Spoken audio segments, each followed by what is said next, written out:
ಬೆಳಗಾವಿಯಲ್ಲಿ ಹಿನ್ನಡೆ ಆಗಿರೋದಕ್ಕೆ ನಿರ್ಮಾಪಕರು ಪ್ರೊಡ್ಯೂಸರ್ ಸರಿಯಾಗಿ ಅವರು ತೀರ್ಮಾನ ಮಾಡಿಲ್ಲ ಅಂತ ಜಾರಕಿಹೊಳಿ ಅವರು ಹೇಳಿದ್ದಾರೆ. ಯಾರು ಸರ್ ನಿರ್ಮಾಪಕರು, ಯಾರು ಪ್ರೊಡ್ಯೂಸರ್, ಯಾರು?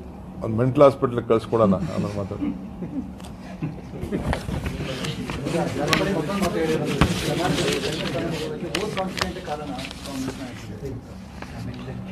ಥ್ಯಾಂಕ್ ಯು ಎಲ್ಲ.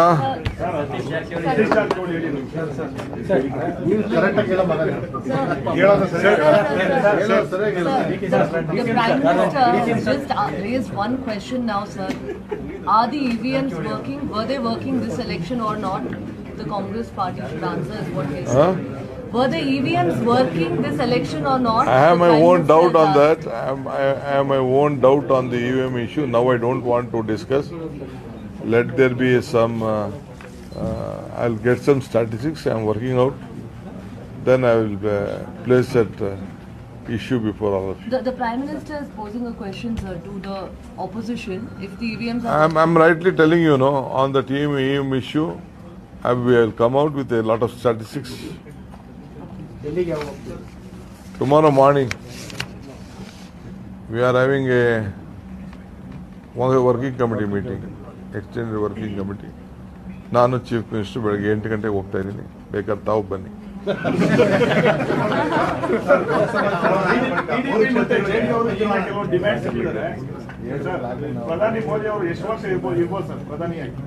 ನೋಡಪ್ಪ, ಕೇಂದ್ರ ಸರ್ಕಾರಕ್ಕೆ ಎಷ್ಟು ವರ್ಷ ಭವಿಷ್ಯ ಸರ್?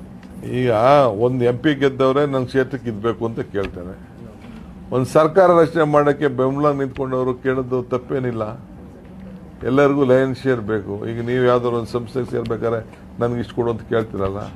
ನಂದು ಇಷ್ಟು ವರ್ಷ ಅನುಭವ ಇದೆ, ನನಗೆ ಇಷ್ಟು ಕೆಪಾಸಿಟಿ ಇದೆ ಅಂತ. ಹಂಗೆ ಅವ್ರ ನಂಬರು ರಾಜಕೀಯದಲ್ಲಿ 49 0 51 100. 51 ಆದರೆ ಸರ್ಕಾರ ಮಾಡ್ಬೋದು, 44 49 ಸರ್ಕಾರ ಮಾಡೋಕ್ಕಾಗಲ್ಲ. ವಾಜಪೇಯಿ ಗೌರ್ಮೆಂಟ್ ಹೊಂಟೋಯ್ತು ಒಂದೇ ಓಟಲ್ಲಿ. ಹಂಗೆ. So would you like to see Rahul Gandhi as the leader of opposition?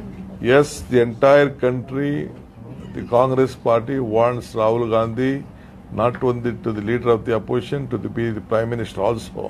But now we want him to be the leader of the opposition. Sir, Lok Sabha ಚುನಾವಣೆ ಮುಗಿದ ಬೆನ್ನಲ್ಲೇ ಈಗ 3 ಕ್ಷೇತ್ರಗಳ ಉಪಚುನಾವಣೆ ಬಗ್ಗೆ ಚರ್ಚೆ ಆಗ್ತಿದೆ. ಅದರಲ್ಲೂ ಚನ್ನಪಟ್ಟಣದ ಬಗ್ಗೆ ಬಹಳಷ್ಟು ಚರ್ಚೆ ಆಗ್ತಾ ಇದೆ ಸರ್. ನೋಡಪ್ಪ, ನನಗೆ ಗೊತ್ತಿಲ್ಲ. ನಾವಿನ್ನೂ ಯೋಚನೆ ಮಾಡೋಕ್ಕೆ ಹೋಗಿಲ್ಲ. ಇನ್ನೂ ಸೋಲಿನ ದುಃಖದಿಂದ ನಾವಿನ್ನೂ ಈಚೆ ಬಂದಿಲ್ಲ. ಅರ್ಥ ಆಯ್ತಾ? ಇನ್ನು ನಾನು ನಿದ್ರೆ ಮೂಡ್ನಲ್ಲೇ ಇದ್ದೇನೆ. ಈಗ ಸದ್ಯಕ್ಕೆ ಅದು ಕ್ಷೇತ್ರದ ಅಷ್ಟು ವೋಟ್ ಕೊಟ್ಟಂಥ ಜನರಿಗೆ ಮೊದಲು ಕೃತಜ್ಞತೆ ಹೇಳಬೇಕು. ಆ ಕೆಲಸ ಫಸ್ಟು ಮಾಡೋಣ. ಆಮೇಲೆ ರಾಹುಲ್ ಗಾಂಧಿ ಅವರು ಕೂಡ ಎಲ್ಲರೂ ಕೂಡ ಯಾರು ವೋಟ್ ಕೊಟ್ಟಿಲ್ಲ, ಇನ್ನೊಂದು ಹೇಳೋದು ಮರ್ತುಬಿಟ್ಟೆ ನೋಡು, ಯಾರು ವೋಟ್ ಕೊಟ್ಟಿಲ್ಲ ಅವರ ಹೃದಯವನ್ನು ಕೂಡ ಗೆಲ್ಲಬೇಕು ಅಂತೇಳಿ ರಾಹುಲ್ ಗಾಂಧಿಯವರು ಎಲ್ಲ ಗೆದ್ದಂಥ ಸೋತಂಥ ಎಲ್ಲ ಈ ಸಂಸತ್ ಸದಸ್ಯರುಗಳಿಗೆ ಅವರು ತಿಳಿಸಿದ್ದಾರೆ. Even if they have not voted, you should win the hearts ಅಂತ ಹೇಳಿದ್ದಾರೆ.